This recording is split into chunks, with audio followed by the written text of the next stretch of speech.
صفوں میں تلاش کر، تو یہ نہ لگے کہ ہم کوئی پیچھے ہٹ گئے ہیں، کوئی گرفتاریوں سے کوئی خوفزدہ ہو گئے ہیں۔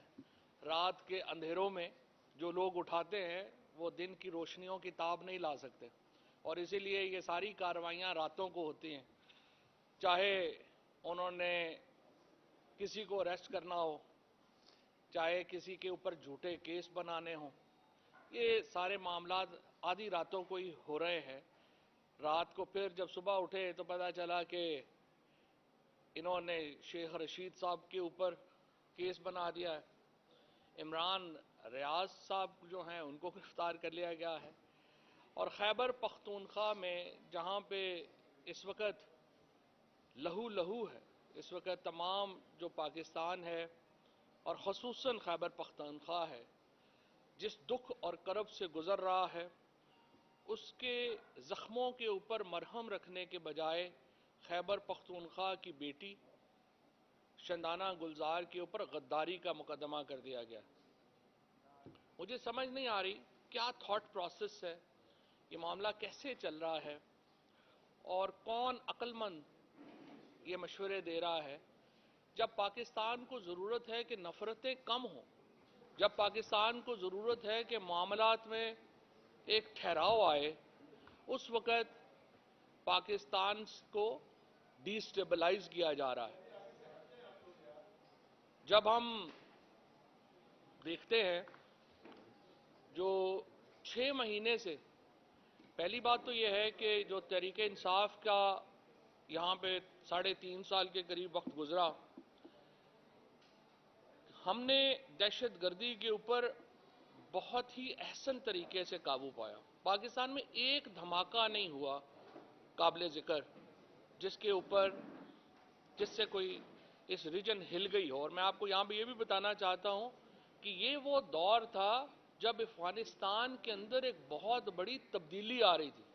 اگر کسی وقت خدشہ تھا کہ دہشت گردی بڑھے گی، کسی وقت خطرہ تھا کہ پاکستان کو ان کے کانسیکوینسز سے گزرنا پڑے گا، وہ تب تھا جب افغانستان کے اندر تبدیلی آ رہی تھی۔ لیکن ہم نے، عمران خان نے اس وقت افغانستان کے ساتھ ایک بہت ہی احسن طریقے سے معاملہ ڈیل کیا۔ ہم نے امریکہ کے ساتھ معاملہ ڈیل کیا۔ 3 لاکھ سے زیادہ جو ویسٹرنرز ہیں، مغرب کے لوگ تھے، جس میں امریکہ کے لوگ شامل ہیں، برطانیہ کے لوگ شامل ہیں، نیٹو کے ممالک کے لوگ شامل ہیں، افغان طالبان نے پاکستان کی درخواست کے اوپر ان کو افغانستان سے باہر نکلنے میں مدد کی۔ خود میری وزارت نے انفارمیشن جب اس وقت میرے پاس تھی، میری وزارت نے New York Times, Wall Street Journal, Reuters, B B C, ان تمام کے جو جرنلسٹ وہاں پہ کام کر رہے تھے ان کو ہم نے افغانستان سے نکالا۔ اس قسم کے ہمارے ریلیشن شپ تھے افغان طالبان کے ساتھ، اور ہم نے جب حکومت کو، اور اس وقت بعد میں جو بھی معاملہ ہوا، دیکھیں یہ فیصلے، مجھے بڑا افسوس ہے آج ہم یہ کہہ رہے ہیں کہ فلانے نے یہ کر دیا، فلانے نے یہ کر دیا، انسٹیٹیوشن کے فیصلے تھے، پاکستان کے اداروں کے، پاکستان کی حکومت کے فیصلے تھے۔ جب آپ نے سوویت یونین کے خلاف یہاں پہ ایک لڑائی لڑنے کا فیصلہ کیا تو وہ صرف کوئی جنرل ضیاء الحق کا ذاتی فیصلہ نہیں تھا، ساری پاکستان کے اداروں کے فیصلے تھے۔ اسی طریقے سے بعد کے فیصلے بھی پاکستان کے سارے اداروں کے فیصلے تھے، اس میں کابینہ شامل ہوتی ہے، سیکورٹی ادارے شامل ہوتے ہیں، سارے ادارے شامل، تو یہ اس کو اس طرح سے نہ، مسئلہ کہاں آیا؟ مسئلہ یہاں آیا ہے کہ عمران خان جو ہیں وہ افغانستان کو سمجھتے تھے، افغانستان کی جو موجودہ لیڈرشپ ہے ان کے، اگر وہ کسی شخص کی پاکستان میں کو عزت کرتے ہیں، پاکستان میں کسی کی سنتے ہیں، تو وہ عمران خان ہے۔ اور عمران خان کا سٹانس کیا تھا ہمیشہ سے؟ عمران خان کا سٹانس یہ تھا کہ سیاسی مسئلوں کے فوجی حل نہیں ہوتے۔ یہی معاملہ بلوچستان کے ساتھ ہے، اس سے پہلے یہی مسئلہ مشرقی پاکستان میں ہوا، یہی مسئلہ یہاں پہ افغانستان کے ساتھ تھا۔ جو طاقت کا استعمال ہے وہ آپ کی اسٹریٹجی کا ایک حصہ ہوتا ہے، اسٹریٹجی نہیں ہوتی۔ یہ نہیں ہوتا کہ آپ نے ہزاروں لوگوں کو مار دینا ہے، بم مار دینے ہیں، عورتوں کو, بچوں کو, اور اس کے بعد ہم نے ایکسپیکٹ کرنا ہے کہ جی یہ یہاں پہ تو امن ہو جائے گا. کبھی بھی قبرستان بنا کے امن نہیں ہوتے. لہٰذا جو ہم کہہ رہے تھے 6 مہینے سے, ہم بتا رہے تھے آپ نے عمران خان کی, تحریک انصاف کی جو حکومت کی جو پالیسی تھی وز افغانستان, آپ نے تباہ کر دی ہے. بلاول بھٹو صاحب جو ہیں ان کے امریکہ کے 17 سے بھی زیادہ دورے ہو چکے ہیں, افغانستان میں ایک دورہ نہیں ہوا. شہباز شریف جو ہیں انہوں نے کبھی سنا ہی نہیں ہوگا آپ نے کہ کبھی افغانستان کے اوپر کوئی میٹنگ لی ہو.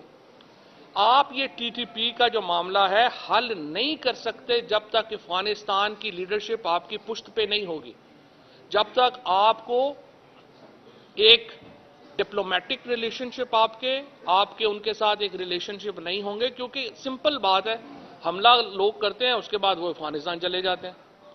جب تک ان کی سپورٹ آپ کو حاصل نہیں ہوگی, جب تک آپ چیزیں بہتر نہیں کریں گے, خالی یہاں پہ اس طرح سے طاقت کے استعمال سے معاملات پیچیدہ ہوں گے. طاقت کا استعمال ایک نقطہ نظر یا ایک اسٹریٹجی ضرور ہے, لیکن یہ مکمل اسٹریٹجی نہیں. آپ نے جس طریقے سے پاکستان کے اندر یہ معاملہ چلایا ہے, افغانستان کے اندر جس طریقے سے آپ نے اس کو تباہ کیا ہے, اس کے بعد اب ہم بالکل ایک ایکسپوز ہو چکے ہیں. اور ہمیں فی الحال اس حکومت کی تو کوئی پالیسی سمجھ نہیں آتی کہ آخر وہ چاہتے کیا. شہباز خواجہ آصف جو ہیں وہ بیان دے رہے ہیں پارلیمنٹ کے اندر, وہ کہتے ہیں کہ ٹیررزم عمران خان لے کے آیا. اس سے آپ اندازہ لگا لیں کہ کتنے سیریس لوگ ہیں. اس سے آپ اندازہ لگا لیں کہ ان کو پتہ ہی نہیں ہے کہ افغانستان کی صورتحال کیا ہے, اس وقت سچویشن جو ہے وہ جا کدھر رہی ہے. اگر عمران خان ٹیررزم لے کے آیا ہے تو ہمارے 3.5 سال میں کیوں ٹیررزم نہیں تھا؟ ہم نے تو انٹرنیشنل کرکٹ پاکستان میں بحال کروا دی. ہم نے پاکستان کو پہلی بار جو تھے وہ ٹورزم ڈیسٹینیشن پاکستان جو تھا, اگر آپ کو یاد ہو 2021 میں 2020 اور 2021 میں چل رہا تھا فرام ٹیررزم ٹو ٹورزم. 9 مہینوں کے اندر پاکستان واپس ٹورزم سے ٹیررزم کے اوپر چلا گیا. اس ملک کی انہوں نے کمر توڑ دی ہے. آج ڈالر دوبارہ 271 روپے کے اوپر چلا گیا ہے. حماد اظہر صاحب ابھی جو ہے وہ معیشت کے اوپر ڈیٹیل بات بھی کریں گے. ایک طرف پاکستان زخمی ہے, ایک طرف پاکستان کی جو مڈل کلاس ہے, لوور مڈل کلاس ہے, اس کی کمر ٹوٹ گئی ہے.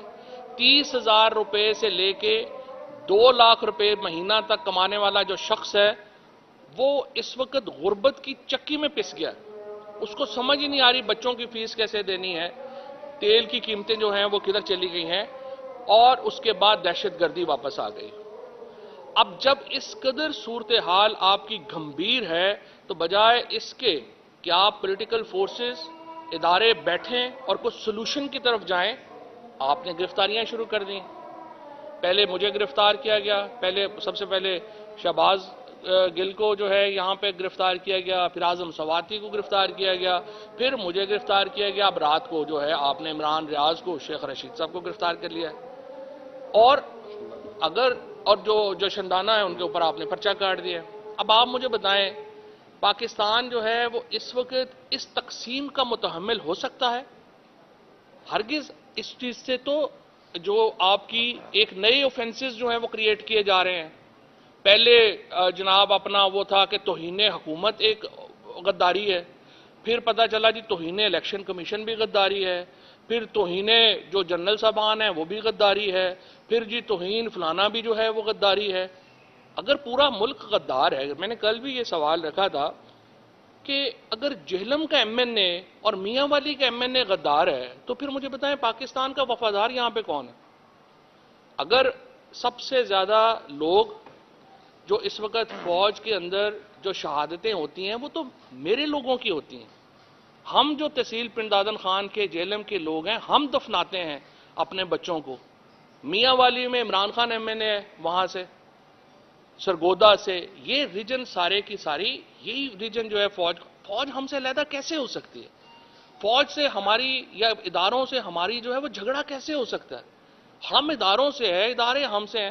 ہمیں صرف یہ سمجھ نہیں آ رہی ہے یہ جو مریم نواز اور یہ نواز شریف کی جو, میں صرف یہ کہتا ہوں اداروں سے آپ نے یہ نواز شریف، زرداری، فضل الرحمان کا اتنا بوجھ نہ اٹھائیں کہ آپ کی کمر ہی اس میں جو ہے اس میں دوری ہو جائے.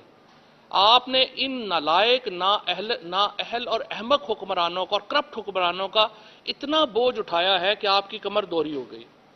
اس وقت نواز شریف صاحب جو ہیں وہ لندن بیٹھے ہیں، بچے ان کے لندن بیٹھے ہیں، پیسے سارے ان کے لندن ہیں. شہباز شریف صاحب وہ لندن بیٹھے ہیں، اور یہاں پہ ڈمی حکومتیں بنا دی گئی ہیں خیبر پختونخوا میں اور پنجاب میں. آئین کیا کہتا ہے؟ 90 دن کے اندر آپ نے الیکشن کروانے ہیں. ابھی میں حیران ہو گیا گورنر خیبر پختونخوا کی پریس کانفرنس سن کے، وہ ایسے بیہیو کر رہا ہے جیسے صوبے میں گورنر راج لگ گیا. بھئی تم ہو کون یہ باتیں کرنے والے؟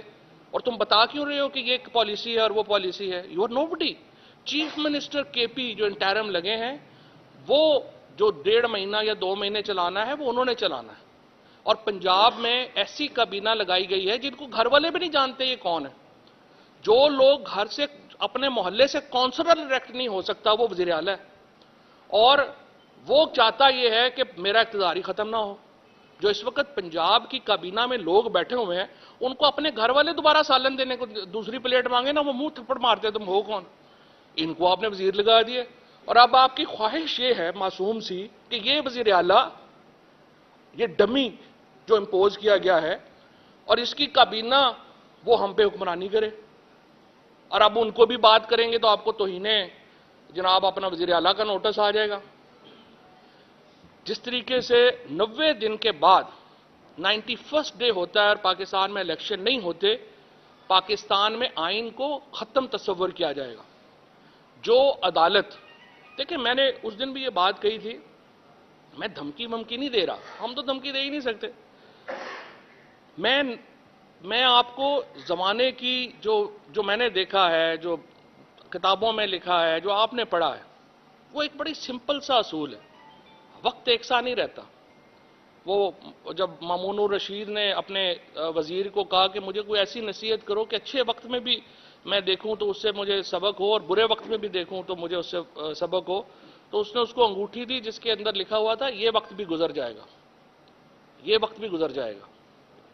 میں نے بڑے بڑے طاقتور جو حکمران ہیں، بڑے بڑے طاقتور لوگ جو ہیں نا، ان کو میں نے دیکھا ہے کہ وہ چند دنوں میں ان کو پتا چلا کہ ہماری طاقت ہی نہیں رہی. یہ تو ریت کی طرح ہوتی ہے طاقت، جب مٹھی سے ریت پھسلنا شروع ہو جائے پتہ بھی نہیں چلتا. میں نے یہ عرض کیا ہے، یہ جو بھی ججز کے پاس بھی جب یہ مقدمہ ہے، ان کے پاس 2 آپشنز ہیں. یا انہوں نے جسٹس منیر بننا ہے، یا انہوں نے پاکستان کی آئین کی حفاظت کرنی ہے. جو جج بھی 90 دنوں سے آگے جانے کی بات کرے گا وہ پاکستان کی آئین شکنی کا مرتکب ہوگا. اور جو ایڈمنسٹریشن، جو اتھارٹی 90 دن سے آگے کام کرے گی وہ آرٹیکل 6 کی مرتکب ہوگی. اور یہ میں نہیں کہہ رہا، چودھری اعتزاز احسن صاحب نے کہا ہے.